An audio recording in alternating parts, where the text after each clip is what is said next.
Types of people. Stoicism warns us about avoid them, delve into the illuminating philosophies echoed by Seneca's letters, grasp the powerful warnings penned by Marcus Aurelius, and journey through Stoicism's core cautionary tales. Learn about the types of individuals that Stoicism advises us to be wary of, and why. Whether you're a seasoned Stoic scholar or you're just dipping your toes into its rich teachings, this video sheds light on the characters that could divert us from a path of wisdom and virtue. It's not just about identifying these types, it's about understanding and navigating our relations with them. Ready to unravel age-old Stoic insights into human behavior? The renowned Stoic philosopher Epictetus once said, "The key is to keep company only with those who uplift you, whose presence brings out your best." You may have heard the saying, "You are the average of the 5 people you spend the most time with." Today, we will examine this concept through a Stoic perspective, specifically, and how to navigate these challenging relationships effectively.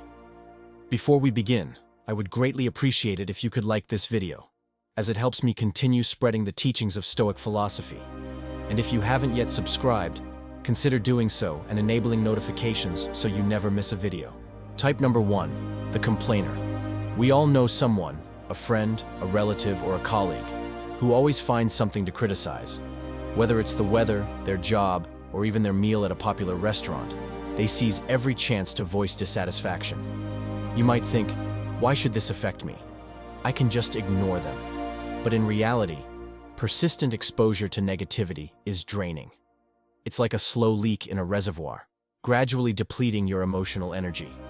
Stoicism teaches us to focus on actionable solutions rather than dwelling on problems. Imagine working with a chronic complainer on a project. Every meeting turns into a venting session, sapping team morale and shifting focus away from productive solutions. Over time, you may find your own enthusiasm and outlook dimming. So how can Stoicism help you handle complainers? 1. Limit your exposure whenever possible. 2. Mentally detach by treating their complaints as passing storms, loud and disruptive, but ultimately fleeting and powerless against your inner tranquility. 3. Redirect conversations towards solutions or constructive topics. Marcus Aurelius wisely said, "You have power over your mind, not outside events." Realize this, and you will find strength. By guarding our peace, we ensure that chronic complainers do not steer us away from resilience and virtue. Type number 2, the drama magnet. Imagine your life as a ship sailing through calm waters until you encounter the whirlpool that is the drama magnet. These individuals seem to exist in a state of constant crisis, pulling you into their chaos. At first, their energy may seem exciting, even passionate. But before long, you realize their endless conflicts drain your peace, like a storm threatening to capsize your vessel. Drama magnets have a way of making their problems feel like yours. You may start getting entangled in conflicts you had no part in, simply because they dragged you into their narrative. How can you respond? 1. Practice reflective listening instead of engaging in their drama. Mirror their statements instead of offering solutions. 2. Be selectively unavailable to their constant crises. Stoicism teaches us to value our time, set clear boundaries, and protect your mental space. 3. Focus on the present moment rather than worrying about their next catastrophe. As Seneca put it, true happiness is to enjoy the present without anxious dependence upon the future. Sail your ship wisely, avoiding whirlpools that pull you away from inner peace and personal growth. Type number 3, the naysayer. Picture yourself as an artist painting a masterpiece, only for a naysayer to walk in and critique every stroke. Are you sure about that color? Most artists never make it. This isn't constructive feedback. It's an aura of doubt meant to erode your confidence. Suppose you're embarking on a new career. You've done your research and taken initial steps, yet the naysayer quickly lists every reason it won't work. How do you handle them? First, turn them into advisors. Ask them how they would approach the challenge. People are less likely to tear down what they're asked to build up. 2. Use positive confrontation. If they say, "You'll never switch careers," respond with, "Interesting perspective. How do you think someone could successfully make this change?" 3. Filter out noise.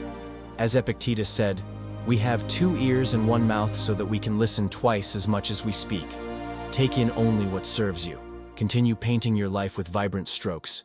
Don't let a naysayer turn your masterpiece into a dull, gray landscape." Type number 4. The victim. Life is like chess. Everyone has the same pieces and the same goal. But the perpetual victim insists the game is rigged against them. Instead of making strategic moves, they blame external forces for every setback. While some challenges are real, the victim refuses to take responsibility for their actions, forever casting themselves as the helpless protagonist. If you spend too much time with a victim, their mindset can start influencing yours. How do you deal with them? 1. Practice compassionate detachment. Show empathy, but avoid stepping into the role of their rescuer. 2. Set firm boundaries. Protect your mental energy rather than constantly validating their excuses. 3. Emphasize personal agency. As Marcus Aurelius said, "The best revenge is to be unlike him who performed the injustice." Play your own game and keep moving forward. Type number 5. The toxic positivist. This person dismisses all negativity with empty platitudes. If you're going through a difficult time, they tell you to just be happy, invalidating your feelings. Life is like a garden, with both flowers and weeds. The toxic positivist insists on pretending the weeds don't exist. How can you manage them? First, acknowledge duality. If they say, "Look on the bright side," respond, "Yes, I'm grateful, but it's also okay to feel upset." 2. Embrace emotional granularity. Recognize and name your full range of emotions without suppressing them. 3. Maintain stoic balance. As Seneca said, "True happiness is to understand our duties and to enjoy the present."